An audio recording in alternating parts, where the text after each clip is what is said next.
जय हिंद भाइयों। आदि पुरुष मूवी को तो आपने देख ही लिया होगा। अगर नहीं देखा है तो मत ही देखना, मेरे ख्याल से मत ही देखना तो ही अच्छा होगा, क्योंकि इन लोगों ने हमारे भगवानों को एक तरह से मजाक बना के रख दिया है। इस मूवी में हमारे भगवानों को इस तरह से दिखाया गया है जैसे कि वो कोई भगवान का उनमें कोई रोल ही नहीं दिख रहा है। जैसे हनुमान जी को दिखाया गया है, उनके मूंछ तो नहीं है लेकिन दाढ़ी एकदम मौलाना की तरह लग रहे हैं। हनुमान जी के बारे में कहा गया है कि कानन कुंडल कुंचित केसा, न कानों में कुंडल है न सिर पे मुकुट है। वो तो एकदम फिल्मी एक्टर की तरह, बिल्कुल फिल्मी एक्टर लगने चाहिए, ऐसा दिखाया गया है उसमें। अब देखिए रामायण की शुरुआत इसमें कहां से होती है। इन्होंने बिल्कुल भी, इनको हमारी रामायण के बारे में ज्ञान बिल्कुल नहीं है, लेकिन इन्होंने मूवी बनाने के लिए प्लानिंग कर ली। भाई जब आपको इतना ज्ञान नहीं है तो मत बनाइए ना, हमारे धर्म पर क्यों मूवी बनाते हो आप। इन्होंने हमारे धर्म को एकदम से मजाक बना के रख दिया है। इन्होंने ये समझ लिया कि हमको कुछ पता ही नहीं है। भाई इन्होंने इस उद्देश्य से बनाया था कि शहर के लोग देखेंगे, और शहर के लोगों को शायद इतना ज्ञान नहीं होता होगा धर्म के विषय में। इनको नहीं पता था कि गांव के लोग भी इस मूवी को देख सकते हैं। तो मूवी की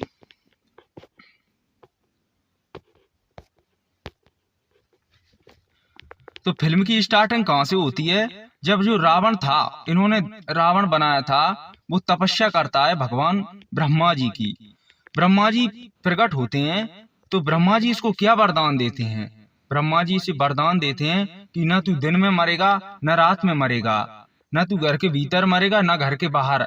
अबे बेवकूफो, आपको तो पता ही होगा भाइयों कि ये वरदान बच्चा बच्चा जानता है कि ये वरदान हिरण्यकशिपु को दिया था। भगवान श्री ब्रह्मा जी ने हिरण्यकशिपु को ये वरदान दिया था सतयुग में, जिसे भगवान नरसिंह ने मारा था। भगवान विष्णु ने नरसिंह अवतार लेकर मारा था। पर इन लोगों को इतना भी नहीं पता कि ब्रह्मा जी ने क्या वरदान दिया था रावण को। ब्रह्मा जी ने तो रावण को वरदान दिया था कि नर और बानर के हाथों ही तेरी मृत्यु होगी और कोई तुझे नहीं मार सकता है। पर इन्होंने तो हिरण्यकशिपु वाला डायलॉग उठाया, वरदान उठाया और रावण के ऊपर लगा दिया। अब इन लोगों को धर्म के विषय में जानकारी तो बिल्कुल है नहीं। इन्होंने तो उठाया, थोड़ी बहुत कहीं से देखी, थोड़ी बहुत सुनी होगी, उतनी इन्होंने लगाई और बैठ गए रामायण की मूवी बनाने। और फिर आगे जब सीता माता का हरण हो रहा होता है, तो सीता माता का हरण होता है, वहां पर इन लोगों ने क्या दिखाया है भगवान श्री राम को। भगवान श्री राम जी और लक्ष्मण जी खड़े हैं और रावण आता है, सीता माता का हरण करके ले जाता है। जब रावण जो चमगादड़ टाइप की जो थी ना, विमान का तो इसमें कुछ जिक्र भी नहीं किया गया है। विमान का तो इन्होंने, मुझे लगता है कि विमान के विषय में तो इनका ये उद्देश्य था कि विमान तो एक तरह से काल्पनिक बातें हैं, विमान तो उस टाइम थी ही नहीं।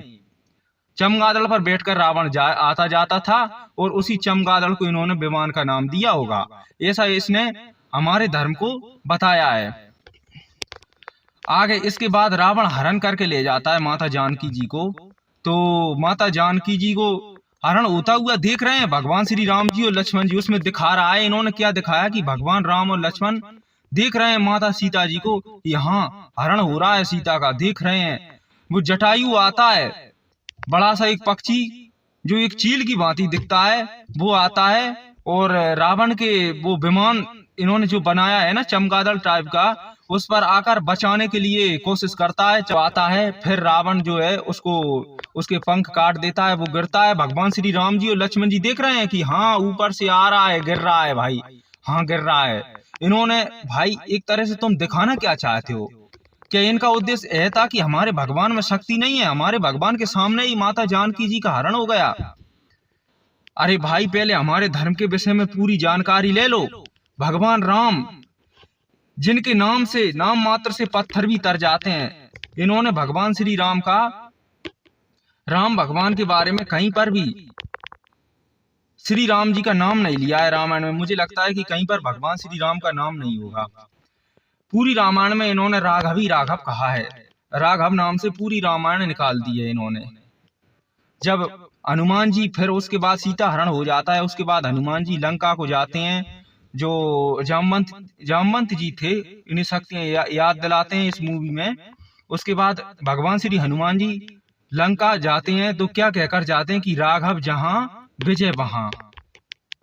भगवान हनुमान जी की शक्ति किस पर आधारित थी, किसके बल पर थी हनुमान जी की शक्ति? भगवान श्री राम नाम के बल पर, कि जय श्री राम नाम बोलकर भगवान श्री हनुमान जी कुछ भी कर सकते थे। परंतु इन्होंने तो लगता है जैसे राम नाम से इनको नफरत हो। इन्होंने भगवान श्री राम का नाम तो कहीं पर लिया ही नहीं है। हम सीधे माता जानकी जी जिस वृक्ष के नीचे बैठी हैं वहीं जाकर हनुमान जी लैंडिंग करते हैं।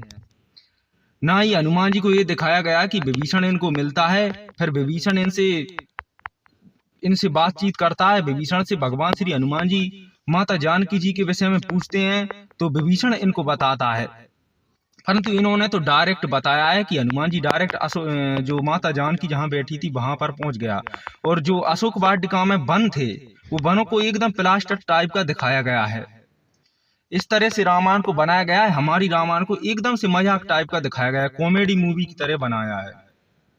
उसके बाद जो राजा रावण था, उसके 10 सिर किस तरह के दिखाए गए हैं। आपने सिर देखे होंगे, 10 सिर 10 सिर लाइन में नहीं है, एक लाइन में 5 सिर के ऊपर 5 सिर लगे हुए हैं।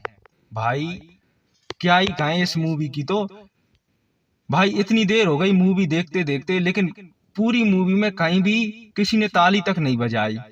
सभी लोग इस मूवी को धिक्कार ही कह रहे थे। तो इस तरह के लोगों को आप लोग क्या कहेंगे भाई? यदि आपने इस मूवी को देखा तो आपका गाली देने को मन करेगा। एक बार देखना इस मूवी को, अगर आप देखना चाहते हो। वैसे मेरा ख्याल तो यही है कि आप मूवी को ना ही देखें तो ही अच्छा होगा।